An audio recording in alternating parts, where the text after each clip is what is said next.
Blessed and happy Monday to all of you, my dear friends, my dear brothers and sisters, my dear good people of God, faithful followers of the Daily Gospel Reflection with Father Jack. My dear kababayans, today is September 9, 2024, and today is Monday within the 23rd week in Ordinary Time, Year B. Our Gospel for today is from the beautiful and the wonderful account of the Gospel of Luke, chapter 6, verses 1 to 11. The Gospel for today is teaching us of this very important reminder. As what I've told you last Saturday, people are more important than laws. Meaning to say, rules and regulations are not as important as person or people. The importance of relationships surpasses that of laws. What I'm trying to say is this: care for others, kindness for others, charity for others should not be subjected to rules, because the good of the people is the greatest law. Love is the supreme law. The scribes and Pharisees rebuked Jesus for curing the man with a withered hand during Sabbath. They're accusing Jesus of violating the Sabbath laws.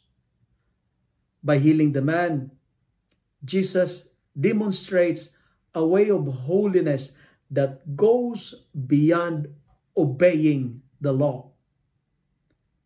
Because Jesus would like to tell us today that the real meaning of Sabbath is liberating others from oppression, of sickness, and tyranny.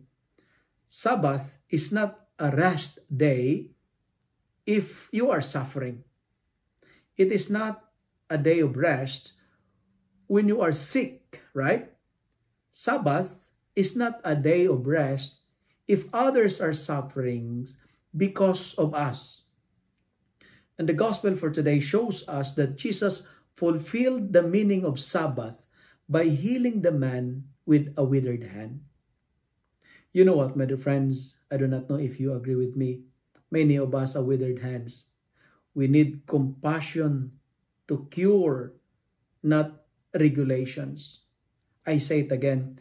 We need compassion to cure our withered hands, not set of regulations.